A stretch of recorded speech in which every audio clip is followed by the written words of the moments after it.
दो चीजों की कमी होगी। कौन कौन सी? एक तो समय और एक जगह दोनों की। एक्स्ट्रा शीट तेरे को बेटा बोर्ड में जैसे मिलती है ना, अरे मजा आता है, सब देखते हैं, अरे भाई उसको देखो तीसरी एक्स्ट्रा शीट मांग रहा है, और इसको देखो चौथी एक्स्ट्रा शीट मांग रहा है। ओपी समझा जाता है उसे, अरे भाई कितना लिख रहा है यार ये, इसको तो लग रहा है बहुत आता है, हमें तो कुछ नहीं आता, हमें तो दूसरी शीट की भी जरूरत नहीं पड़ रही, उसको देखो बड़ा बड़ा आता है यार उसको। इससे मुझे कहानी याद आ गई एक्चुअली, अभी बताऊंगा, है ना। होता है ना ऐसा बोर्ड्स में, भाई चार चार शीट ले रहा है यार, उसने तो पता नहीं बहुत कुछ लिख दिया। टेंशन में मरे जा रहे हैं हम कि भाई सामने वाले को कितना आता है यार, हमारे को तो दूसरी शीट नहीं भर रही, पहली शीट नहीं भर रही सर। तो जेई में अब तुम्हें शीटें नहीं भरनी है, वहां समय नहीं मिलेगा, ना तो समय होगा और ना शीटें होंगी इतनी। ज्यादा शीटें मांगोगे वो कहेगा बेटा बहुत दे दी तेरे को, चुपचाप इसी में कर ले, और बच्चों को भी देनी है। हाँ, क्या स्टोरी याद आई, हाँ। मैंने जब बोर्ड दे रहा था, 12th के बोर्ड, तो हुआ क्या भाई कि आदत तो छूट चुकी थी लिखने की हमारी। 11वीं 12वीं में ये सब ट्रिक ट्रिक खेले थे इतने, है ना। बंसल सर हमें पढ़ाते थे, वैसे ही वो बहुत कम लिखवाते थे, आधी चीजें दिमाग में ऐसे ही बताते थे, तो हम भी यही सब सीख गए 11वीं 12वीं में।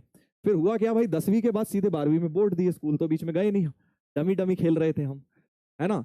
तो हुआ क्या भाई कि 12वीं के बोर्ड तो पर देने जाने थे।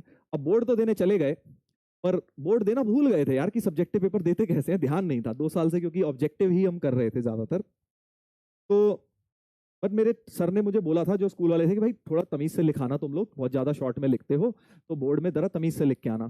फिर भी हम भाई तमीज से थोड़ा अपनी तरफ से जो भी तमीज तमीज से लिखा हमने।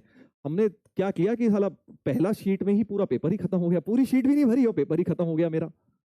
अब मैं सोच रहा हूँ यार ये क्या हुआ यार, पहली शीट भी नहीं भरी है तो पेपर ही खत्म हो गया, और बाकी बच्चों को देख रहा हूँ 2 शीट मांग रहे हैं, 3 शीट। मैं समझ गया कि भाई मैंने ज्यादा ही शॉर्टकट मार दिए हैं पेपर में समझे।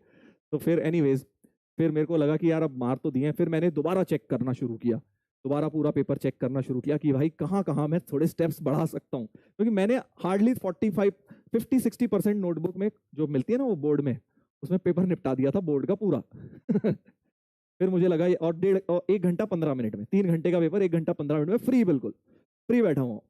उसमें भी एक स्टोरी, मैं फ्री बैठा हूँ, फिर मैं हेड डाउन करके बैठ गया, भाई पेपर हो गया था। तो वहां से वो इन्विजिलेटर आया, वो ऐसी गंदी नजरों से देख रहा, अबे कर ले थोड़ा सा, थोड़ा बहुत तो कर ले, तुम्हारे ऐसे बच्चों की वजह से देश का नाम बर्बाद है, 1.25 घंटे के बाद ही बैठ गए हो, तुम्हें कुछ आता जाता नहीं है। सीट मैंने वैसी नहीं ली थी एक्स्ट्रा, उसे लग रहा था कि भाई से कुछ आता जाता थोड़ी होगा अब मैंने कुछ नहीं बोला, मैंने कहा हाँ सर।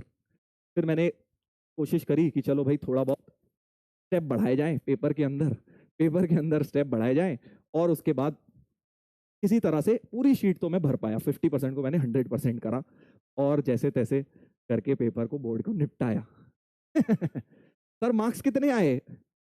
मार्क्स यार 2 नंबर कट गए एक्चुअली, सही बताऊं तो पेपर तो मैंने पूरा सही किया था, बट वो ज्यादा शॉर्ट के चक्कर में एक स्टेप मार्किंग कहीं मुझे ऐसा लग रहा था काट ली, एरिया के क्वेश्चन मैंने ध्यान नहीं दिया था, मैंने एक्चुअली 3 लाइन में 6 नंबर का क्वेश्चन कर दिया था, और वो बोर्ड में तो नंबर देते नहीं है उसके। अब तुम कहोगे सर आप बोस्ट कर रहे हो, बोस्ट नहीं यार, एक्चुअली फैक्ट यही है, जब तुम भी अभी 2 साल की तैयारी कर लोगे ना तब तुम इससे रिलेट करोगे। अभी तुम कहोगे कि सर ज्यादा फेंक रहे हो सर, आप एक लिख रहा है कि सर मसाला मार रहे हो, मसाला नहीं है भाई, 2 साल तू तैयारी तो कर, फिर तू भी यही कहेगा।